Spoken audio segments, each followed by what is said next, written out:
Bismillahirrahmanirrahim. Assalamualaikum warahmatullahi wabarakatuh. Semangat pagi. Semoga anak-anak masih semangat dan dalam keadaan sehat dan siap untuk belajar.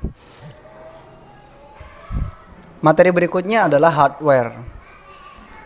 Kita sering sekali mendengar istilah hardware, software, dan brainware gitu kan. Kalau ditanya, kebanyakan menjawab, apa sih hardware? Hardware itu perangkat keras.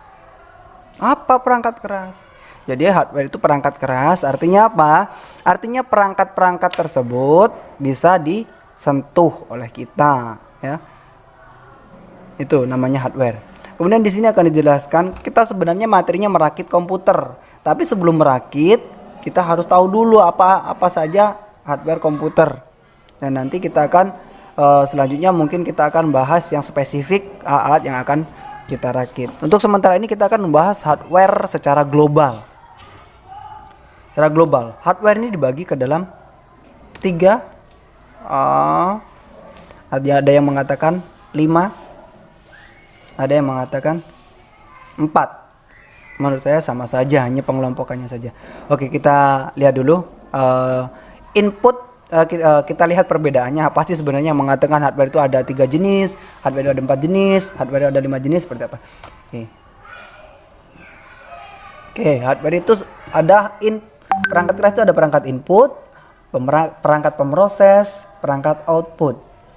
Ya, ada storage. Dan jadi ada satu lagi biasanya ada peripheral. Peripheral saya tidak catatkan di sini. Nanti saya jelaskan sedikit tentang peripheral. Oke, untuk yang pertama adalah perangkat input. Perangkat input itu apa? Perangkat input itu adalah perangkat-perangkat komputer yang digunakan untuk masukkan data. Data yang seperti apa yang dimasukkan ke dalam komputer dengan perangkat input itu? Banyak data yang bisa dimasukkan ke dalam komputer. Data itu bisa berupa suara, bisa berupa cahaya, bisa berupa klik, perintah, dan lain-lain. Kita lihat dulu. Ada mikrofon, mouse, joystick, kamera, keyboard. Ini contoh kecil saja, masih banyak sekali perangkat-perangkat input yang lainnya.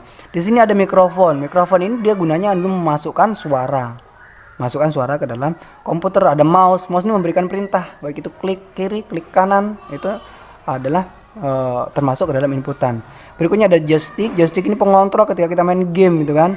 Dia adalah memberikan perintah kepada komputernya. Dia termasuk ke dalam perangkat inputan atau perangkat masukan. Bukan ada kamera. Kamera ini menangkap gambar atau menangkap cahaya. Kemudian ada keyboard. Keyboard ini apa yang dimasukkan oleh keyboard? Karakter-karakter, tulisan-tulisan, abjad, angka, kemudian perintah singkat, Ctrl A, Ctrl P, misalnya seperti itu. Itu adalah keyboard juga termasuk ke dalam perangkat inputan. Berikutnya kita masuk ke contoh perangkat pemroses.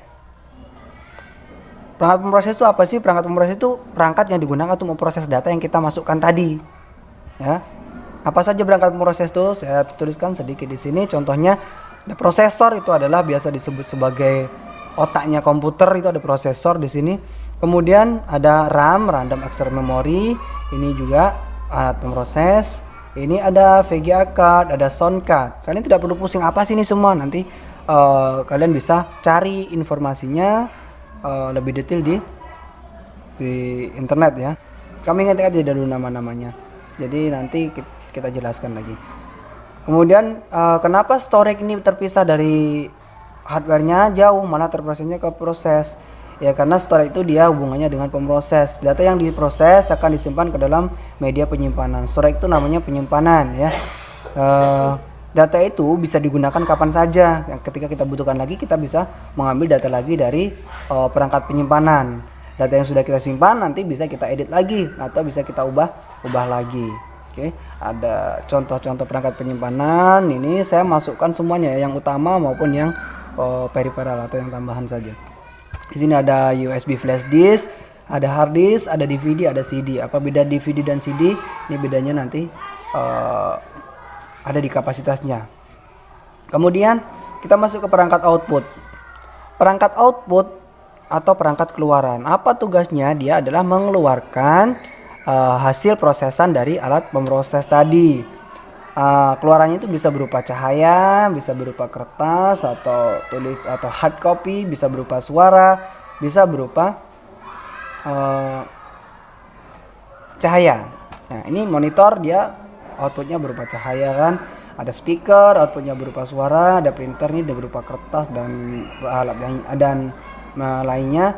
Kemudian di sini ada proyektor, ini memperbesar gambar, dia yang dikeluarkan adalah cahaya. Oke. Sampai dulu sini dulu pengenalan perangkat hardware. Ada perangkat input, perangkat proses, perangkat output, dan perangkat storage.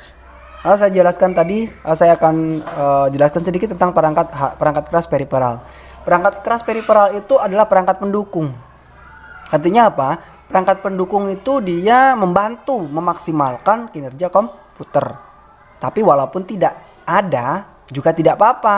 Walaupun perangkat itu tidak ada, komputer juga akan masih berjalan normal gitu kan.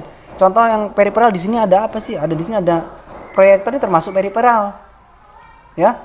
Karena kita mau pasang proyektor atau tidak, komputernya tetap bisa berjalan. Printer juga termasuk peripheral, speaker juga termasuk peripheral.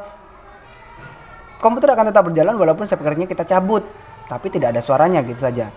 Beda lagi dengan monitor. Monitor ini dia perangkat utama. Bagaimana mungkin kita tidak ada tampilan kita mau bekerja gitu kan. Kemudian di sini ada CD, DVD, ini juga termasuk peripheral. Ya. Speaker, joystick, kamera, ini semuanya peripheral. Jadi memang saya sengaja tidak tuliskan peripheral karena banyak sekali perangkat peripheral. Intinya apa? Perangkat keras peripheral itu adalah perangkat pendukung yang membantu memaksimalkan kinerja komputer. Tapi jika dia tidak ada, komputer itu pun tetap bisa berjalan normal seperti biasanya, gitu kan? Mungkin sampai di sini penjelasan tentang hardware. Assalamualaikum warahmatullahi wabarakatuh.